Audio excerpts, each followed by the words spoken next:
Salut à tous, bienvenue sur Panda JJB, le podcast qui parle de JJB. Je suis Claire-France Thévenon, aka le Panda, et aujourd'hui encore, j'ai 5 minutes pour vous parler d'un sujet en rapport avec le BJJ. Aujourd'hui, la question qui me brûle les lèvres est: le JJB est-il indispensable au MMA ? Comme je vous en ai parlé dans de nombreux podcasts, l'histoire du Jiu-Jitsu brésilien est intimement liée à l'histoire du MMA, puisque le Jiu-Jitsu brésilien a été mondialement reconnu grâce à l'expansion du MMA, notamment à travers de l'UFC. Comme on en a parlé à de nombreuses reprises, ce sont les victoires de Royce Gracie à l'UFC qui ont fait prendre conscience au monde de qu'est-ce que le Jiu-Jitsu brésilien.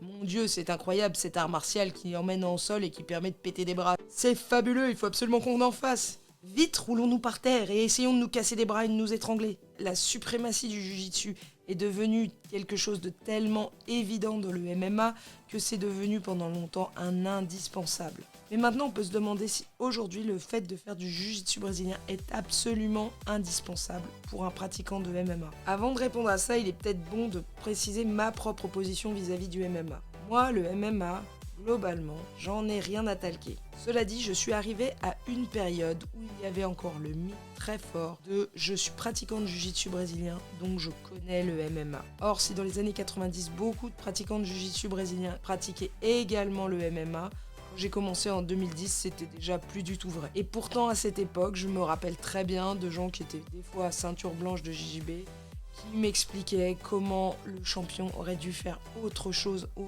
MMA et qu'il aurait gagné s'il avait une meilleure analyse du sol. Et pour moi, c'est évidemment de grosses bullshit. Évidemment, je ne vais pas vous dire que le jiu-jitsu brésilien ne sert à rien en MMA. Aujourd'hui, globalement, comment ça se passe dans des cours de MMA ? On a des professeurs qui donnent des cours. Ils font la partie avec de la frappe, la partie avec de la préhension et la partie au sol. Exactement comme c'était déjà le cas dans des disciplines comme le jiu-jitsu traditionnel, le professeur a des préférences. S'il vient de telle ou telle discipline, il aura tendance à s'orienter sur la frappe, la préhension ou le sol.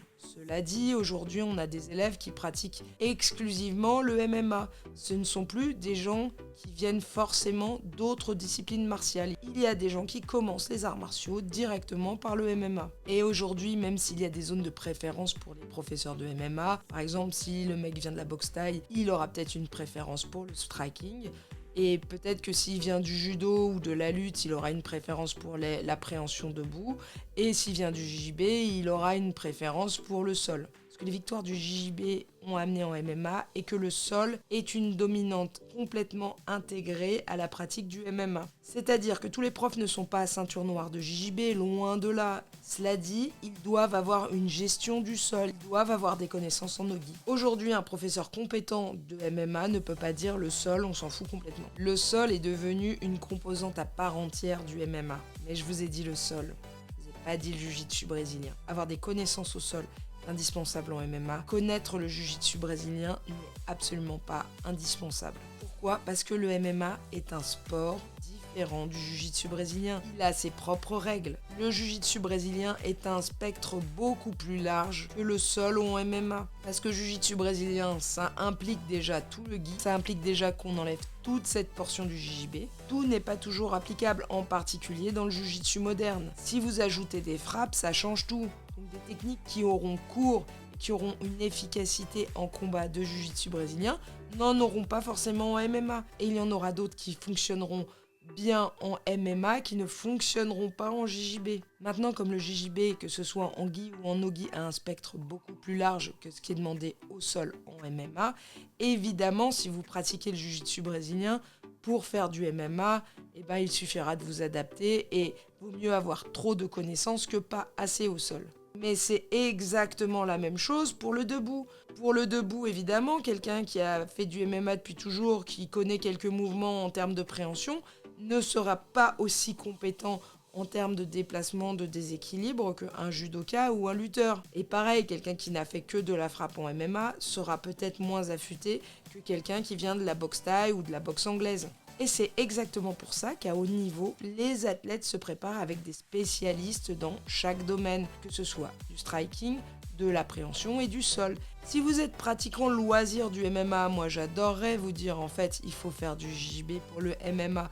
Mais en fait, si vous voulez faire du MMA, sincèrement, faites du MMA. Comme je vous le disais la dernière fois, si vous voulez faire du judo, faites du judo, ne faites pas du jiu-jitsu brésilien. Moi, j'aime le jiu-jitsu brésilien. Maintenant, si vous voulez vous spécialiser au sol, si vous vous dites mon prof de MMA, bon, il est bon sur la partie debout, sur les projections, mais au sol, je trouve que je suis rapidement limité. Bah oui, vous pouvez aller dans un club de JJB pour vous perfectionner, même si vous pratiquez en loisir. Évidemment que les jujitsukas sont meilleurs au sol, ils ne font que ça. Si vous divisez votre temps d'entraînement sur 3 disciplines qui sont le striking, l'appréhension et le sol, évidemment que vous progresserez moins vite que si vous faites que du sol. Si on regarde dans le MMA moderne, de plus en plus de jeunes champions sont issus du MMA. Ce ne sont pas spécialement des jujitsukas, pas spécialement à la base des strikers ou des gens qui sont très très forts en préhension, mais c'est des gens qui ont vraiment fait le cursus MMA. Évidemment, après dans leur préparation, ils sont préparés par des experts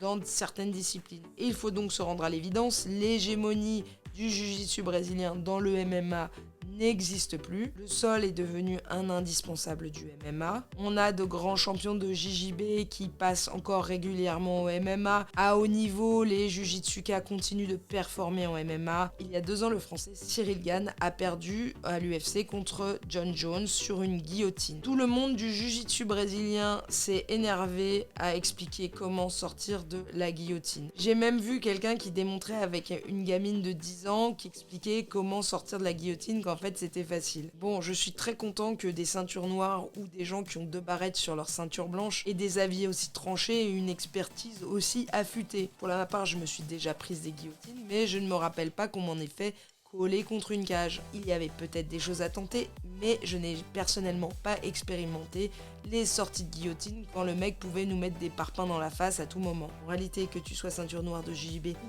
ceinture blanche avec 2 barrettes obtenues à la sueur de ton front, eh bien ça ne fait pas de toi un expert en MMA. Alors redescends sur terre et écoute la sagesse de Rickson Gracie qui a dit qu'une ceinture noire de JJB devenait ceinture violette ou ceinture bleue après s'être pris la première mandale dans la face. Merci la sagesse brésilienne. C'est tout pour aujourd'hui, on se retrouve prochainement sur TikTok, Facebook, Instagram et tout le tout type. On se retrouve sur Panda JJB, le podcast qui parle de JJB.